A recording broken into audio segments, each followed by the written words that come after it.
Japan have beaten Spain in the World Cup. It's another shock. They've already beaten Germany, lost to Costa Rica, but this team, Japan, not many hugely famous players here, have managed to beat one of these best teams in the whole World Cup with a style of football that works very well. What we learned from this game is that there is more than one way to play football. Spain have a very defined way of playing, Japan have another. And the way they beat Spain was very similar into how they beat Germany. So there's a video about how they beat Germany on this channel already. You can go and find that on Tifo IRL and subscribe to the channel, of course, or join us on our live streams every night. But this is what happened against Spain. Now, Spain play a 4-3-3. A couple of changes that Luis Enrique made to his team is he put Nico Williams, very quick lad here, in the team out wide, and played Alvaro Morata. So rather than playing Marco Asensio as like a false nine, which creates a sort of diamond in midfield, he's playing Morata, which gives you a higher focal point of the pitch. So rather than having a player dropping in deep, you've got someone who pushes the defence backwards. And that is relevant because what that does, if you push the defence deeper, it gives more room in midfield for players like Gavi, Pedri and Busquets to pass around. So if the lines are squashed, very little space. And conversely, if I push the backline up a little bit, because there's no, say if Asensio drops in, the backline can drop up a bit more, and then you're kind of squashing, there's no space in the midfield to be able to play. So Morata gives you that edge at the end of the pitch, so you can try and get balls in behind for him to get onto. A bit of a goal scoring threat, and then the midfield can play, and the midfield are really, really, really good. It's really fun to watch, and for long periods in this game, they dominated, because they can just play these 1, 2, 3, 4, 5, like one-touch passes. They had many, many more passes than Japan in the game, controlled possession, and that's what happened. And from the start, Japan were just pushed back into a 5-4-1 shape, so this is what it was like for most of it. They couldn't get hold of the ball. Spain's passing, the tempo was really high, they were able to pass it around, really lovely to watch. And for about 25, 30 minutes, we were thinking, this is a really, really entertaining team, one of the best international teams I can remember watching. And then Japan changed something in this first half. They started pushing up higher. Because what they discovered in the first half was that if you start applying pressure to Spain much higher up the pitch, they start to have a bit of trouble. So you had Maeda, plays for Celtic, you had Kamada and Kubo. These were the guys there up top.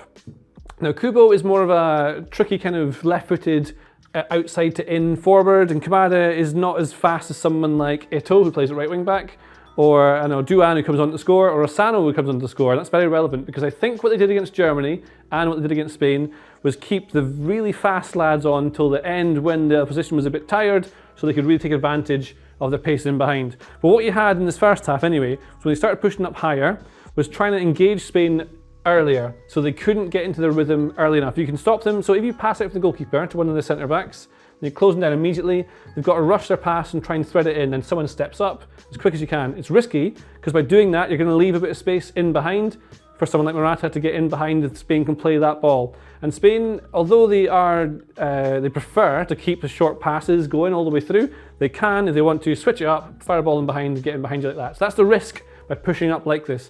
But by doing that, look what they were doing was forcing the ball back to Unai Simon in goals, then racing into him, and that was forcing him to kick it long or kick it wide somewhere like Azpilicueta to get here, which again is risky because then Nagatomo can step up and try and force the ball backwards. But Spain took the lead in the first half, and they looked really good for it. And then the second half started with a couple of changes. Nagatomo came off, on came Mitoma at left wing back, Kamada's still here, and off went Kubo, the very tricky Japanese Messi he's been called. He went off, and on came the really fast Duan, and he scores a goal.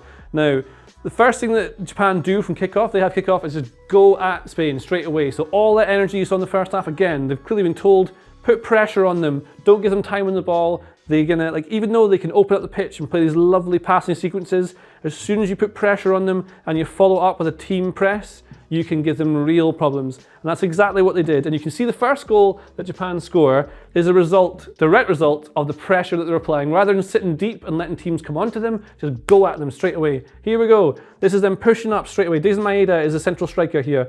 Now, this is Rodri getting put pressure on. He's coming from behind him to force the ball inside. As soon as that ball goes inside, he's going to go to him. That's what he does. Closes on the keeper. He has to try and chip it out wide over here to Alex Balde, who's the left back at Spain, you see. So then he chips it out over here. There's players who are ready to push up and keep them deep. So even though Spain can you know, if he was calmer, might pass into here, then into here, close it down, open Japan up and play through them.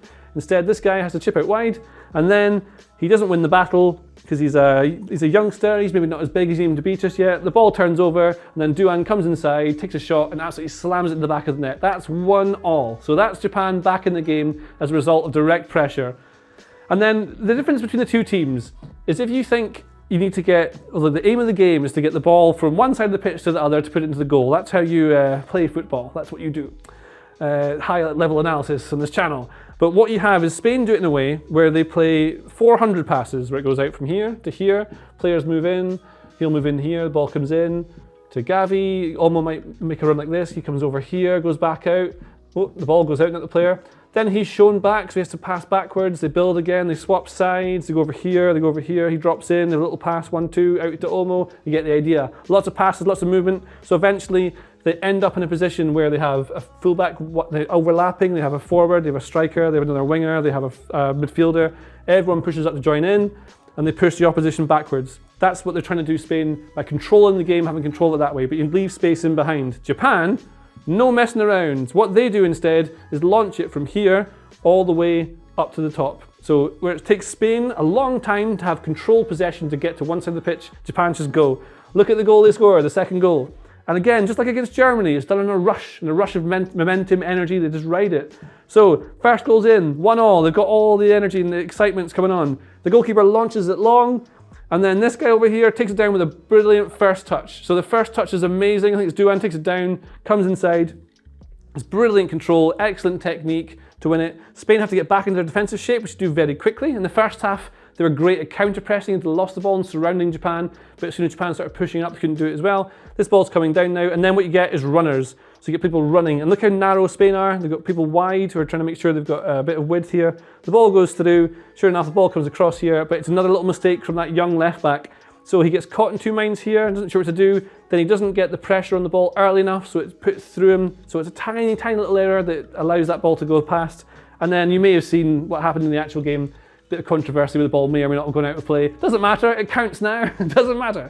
And then Japan won. That's what they did. Then what Japan did after having done that to Spain was drop back into a block, make sure that there was just no one or no way to get through them, nice and tight, block off all the access to goal, and then if they can, break away at pace on the counter with these fast players to make use of the space left in transition. So Japan did this to Germany in a little flurry and got the goals. They're good outside of that. They can keep the ball well. They play nice, tidy passes. Costa Rica, the wrong kind of team for them to play against because Costa Rica sit deep. That's why they were able to play against them, because Costa Rica sat really deep with loads of players behind the ball, didn't leave any space ever. So Japan couldn't use the best of their transitional players, the fast guys up front. Spain did, left the space. Japan took charge of it and then slowed it down and won the game. So, it was really fun to watch. Are they good enough to win the World Cup? Yes, absolutely. But yes, that's what I think about that. That's how Japan beat Spain. I hope you enjoy this. Please subscribe and watch our live streams on Tifo IRL. Goodbye. If you liked today's video, please subscribe to the channel. And if you like Tifo, we think that you'll also like The Athletic. If you want the best news, features and interviews about the World Cup, the Premier League and European football, as well as loads of other sports, The Athletic is the place for you. And as part of our special deal, you can get it for £1 per month for 6 months. See the link in the description.